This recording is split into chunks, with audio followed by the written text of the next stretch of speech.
अनुज सिर्फ 8 साल का था जब पहली बार उसके पापा ने उसके बालों को सहलाते हुए कहा था कि बेटा हम तो तेरे ऊपर ही इन्वेस्टमेंट कर रहे हैं, अब तो तू ही हमारे बुढ़ापे का सहारा बनेगा। उस वक्त अनुज को इतनी समझ नहीं थी, उसको लगा वो उसके पापा का प्यार है।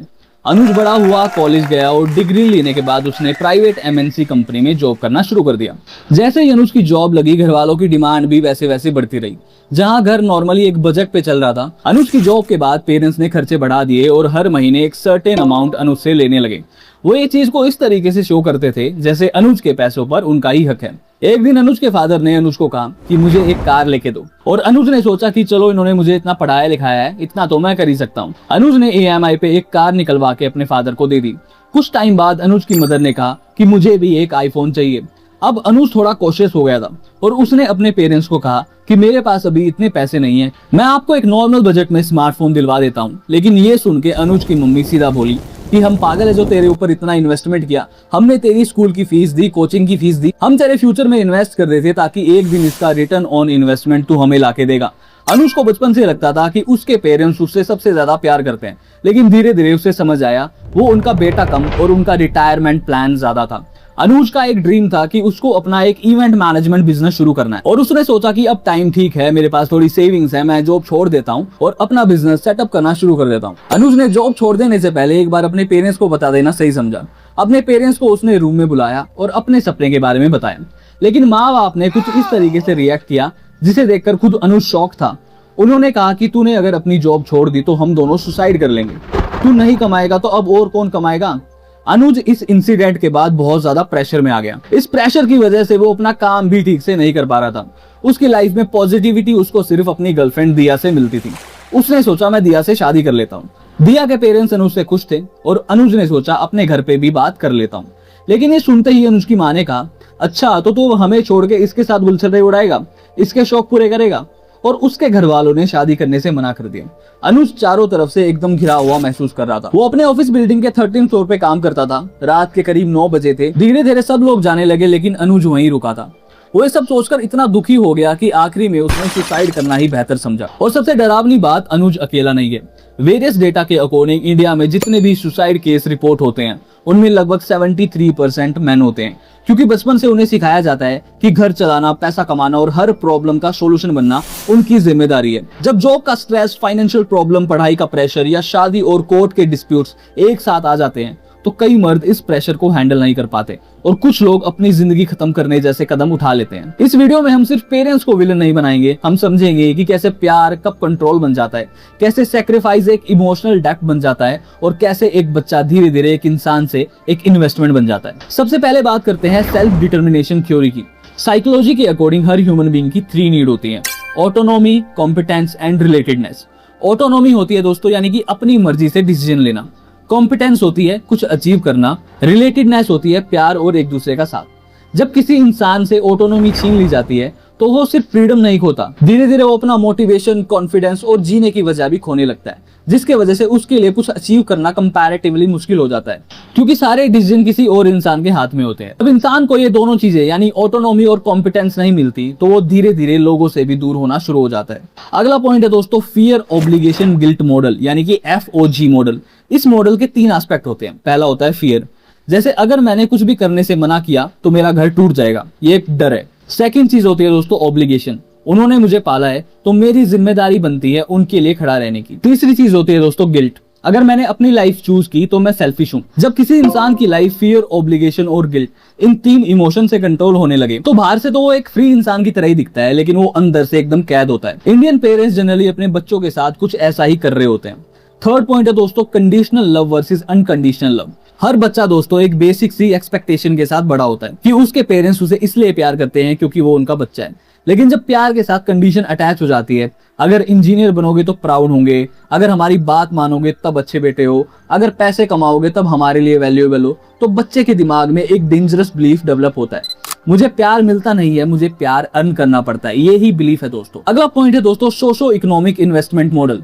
इंडिया में पहले से ही बहुत सारे पेरेंट्स के लिए बुढ़ापे का सबसे बड़ा सहारा उनके बच्चे ही होते हैं, वेस्टर्न कंट्रीज की तरह हर जगह स्ट्रॉन्ग पेंशन या सोशल सिक्योरिटी सिस्टम नहीं होता, इसलिए कई फैमिलीज में पेरेंट्स अपना फ्यूचर अपने बच्चों पर ही डिपेंड करके प्लान करते हैं। इसी वजह से कई पेरेंट्स बच्चों की पढ़ाई, करियर और लाइफ डिसीजन को सिर्फ उनकी खुशी के हिसाब से नहीं बल्कि अपने फ्यूचर की सिक्योरिटी के हिसाब से देखते हैं।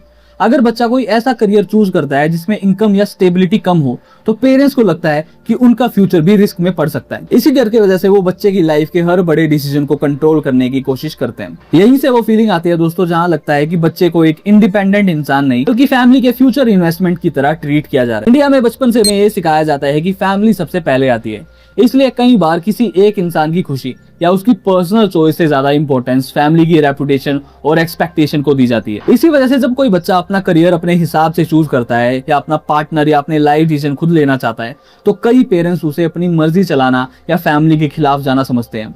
और एक चीज होती है, कई इंडियन फैमिलीज में पेरेंट्स और बच्चों के बीच पर्सनल बाउंड्रीज भी क्लियर नहीं होती। पेरेंट्स को लगता है कि बच्चे की हर चॉइस में उनका डिसीजन होना चाहिए क्योंकि वो इसे प्यार और रिस्पॉन्सिबिलिटी समझते हैं, लेकिन धीरे धीरे ये केयर कब कंट्रोल में बदल जाती है पता ही नहीं चलता और फिर बच्चे को लगने लगता है कि उसकी लाइफ के डिसीजन भी वो खुद नहीं ले सकता या नहीं ले पा रहा। अगला पॉइंट है दोस्तों द लोग क्या कहेंगे फैक्टर। इंडिया में लोग क्या कहेंगे सिर्फ एक डायलॉग नहीं है बल्कि बहुत फैमिलीज के डिसीजन इसी सोच से इन्फ्लुएंस होते हैं। कई पेरेंट्स को लगता है कि अगर उनके बच्चे ने सोसाइटी के हिसाब से करियर या लाइफ चूज की तो सिर्फ बच्चे की ही नहीं पूरे फैमिली की रेपुटेशन खराब हो जाएगी। इसलिए कई बार बच्चों को जो कंट्रोल या रेस्ट्रिक्शन महसूस होती है वो सिर्फ पेरेंट्स के ईगो की वजह से नहीं होती, बहुत बार उसके पीछे उनका सोसाइटी से रिजेक्ट होने का डर और फैमिली की रेपुटेशन खो देने की एंजाइटी होती है। लेकिन जब ये डर हद से ज्यादा बढ़ने लगता है तो बच्चे की अपनी आइडेंटिटी, उसके सपने और उसकी फ्रीडम सबसे पहले कॉम्प्रोमाइज होने लगती है। अगला पॉइंट है दोस्तों intergenerational trauma and vicarious living. कई बार पेरेंट्स जानबूझकर कंट्रोल नहीं करते। पुरानी जनरेशन ने अक्सर फाइनेंशियल स्ट्रगल्स, कम अपॉर्चुनिटीज और बहुत सारे सेक्रीफाइस देखे होते हैं।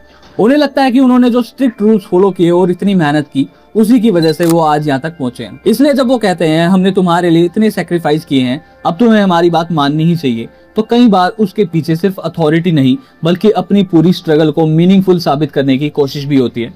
प्रॉब्लम तब शुरू होती है जब पेरेंट्स ये एक्सपेक्ट करने लगते हैं कि बच्चा उनकी लाइफ का एक्सटेंशन बन जाए, मतलब वो वही करियर चूज करे, वही डिसीजन ले और वही जिंदगी जिए जो पेरेंट्स खुद जीना चाहते थे। और अगर बच्चा अपना अलग रास्ता चुनता है तो कई पेरेंट्स को लगता है कि उनकी सारी मेहनत और सेक्रीफाइस बेकार चले गए।